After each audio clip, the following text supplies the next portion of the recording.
I wonder what Tucker Carlson did over the Thanksgiving vacation. Well, let's ask him. Tucker, what'd you do? I just drank Bud Light, waiting for that special gold can. No, I drank Buckler. No, I went fishing in Florida, as always. Come on. Fantastic. Buckler is a great non-alcoholic beer, isn't it? it? Yes, it is. That's my favorite one. I totally agree. Take that, O'Douls. Okay, you know, they might be actually drinking over at Trump headquarters because, you know, Jill Stein has thrown an IED into the whole party over there with this recount request. Do you really think she thinks the Russians rigged the election? Well, thank you for saying that, because that's what it's really about. And most stories covering this don't mention that. The underlying impetus for this recount is the idea that the voting machines, the electronic voting machines, were somehow rigged or controlled by someone outside the government, most likely the Russians. That's a pretty big allegation. Now, I don't dismiss anything. There's no evidence of that, but I mean, I'm open-minded. I want to see the evidence. This recount doesn't bother me, actually. I don't think it's likely to change the outcome. And if there's a suggestion that happened, let's find out. Trump, meanwhile, is also making, as you know, a suggestion that the election was rigged, saying that 2 to 3 million people voted illegally.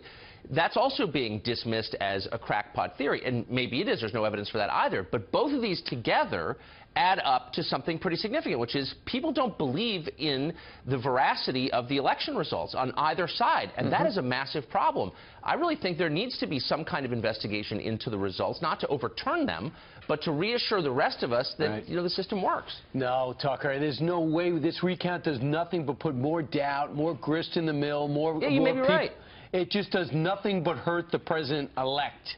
And for Jill Stein to get traction when she didn't matter all for the last 18 months is unbelievable to me. I think the purpose of this, from the perspective of Jill Stein, is not to make certain that the system is one of integrity. I absolutely agree with that. And the effect might be to delegitimize in the minds of some on the left Donald Trump, but he's already delegitimized in their view anyway. I just think we need to take 3 steps back and actually make certain that the average person believes in the sanctity of the system. And here's how you do that. By making sure that only people who are eligible to vote do so. Do you know how many states require, for example, proof of citizenship before voting? Out of 50? 0. Only 1, Kansas, tried, and in September that requirement was overturned by federal judges. So look, there are over 10 million people here illegally. There's obviously a massive incentive on the part of the left for them to vote.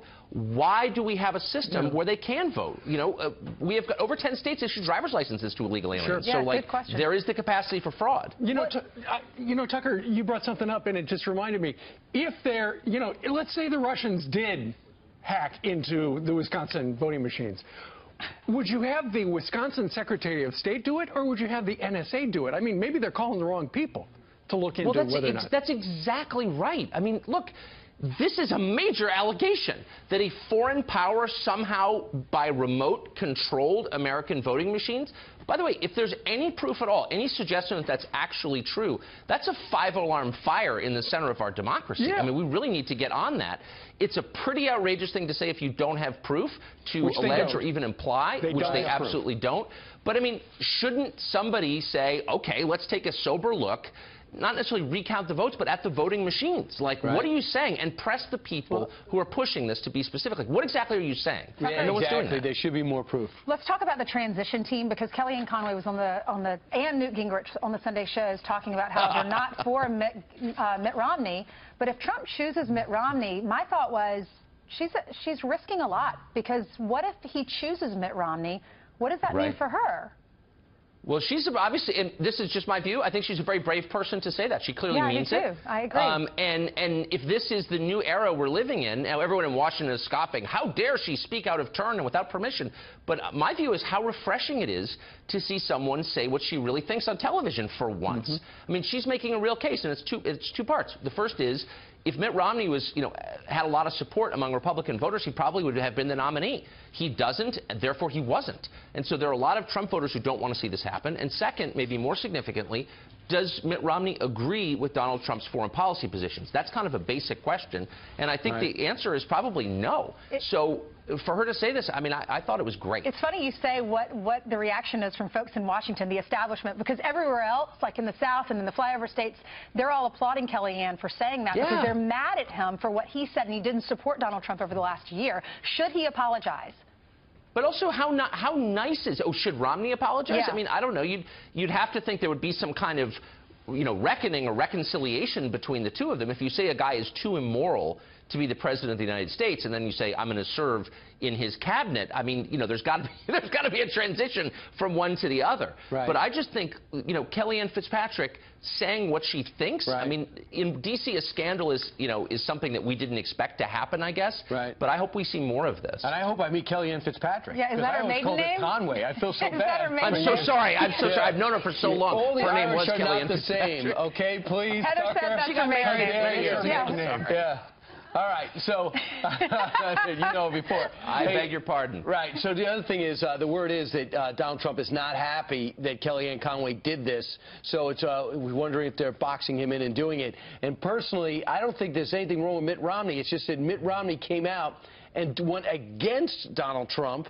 So Right. you have to think it's going to take a couple of years for him to convince people in a few interviews that he's not. And when there's a transition, maybe that'll be a good time for Romney, if there's an opening that he likes, to go forward. But just the last time we heard him talk, he was begging us not to vote for Donald Trump. Meanwhile, And again, on moral grounds. Yeah. He's like disgusting. You can't vote for him. All right, let's talk, if we can, about sanctuary cities. Among the many things that that Donald Trump says he's going to do is going to stop it and deny federal funding for those cities that do it. Where is that on the things to do list if Tucker Carlson handed Donald Trump a things to do list? Well, I mean, I think it's maybe number 1 or 2. I mean, what's so remarkable to me as someone who's been paying attention for the last 20 years is for generations, liberals have said the states do not have a right to ignore federal law. That was the lesson of the Civil Rights era. That's why Orville Faubus was wrong and President Eisenhower was right.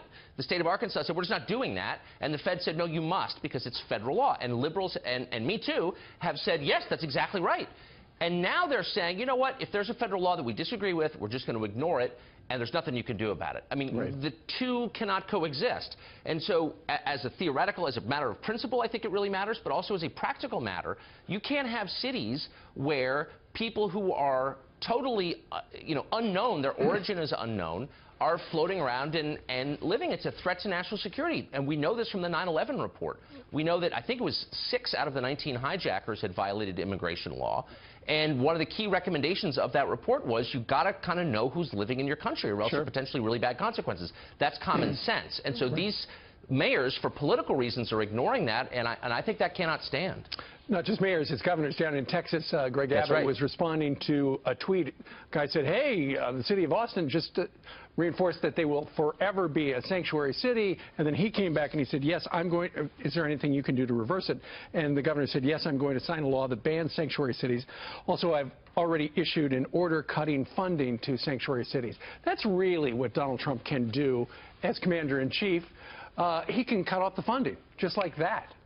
Well, it's a little much to say to the federal government, look, we're not going to obey your laws. We reject your laws, man, but we still want the subsidy. I mean, you know what I mean? It's like a little like one of your teenage kids saying, I'm not going to obey anything you say, and up yours, I'm giving you the finger, but you still have to, pay me, $500 a month and my tuition. I mean, like, you can't have both, sort of, right? All right, Tucker Carlson, it was a great start to your show at 7 o'clock, and this week, somewhat controversial. You're going to do a best of Tucker Carlson, looking back at the week that was. It's early, yes.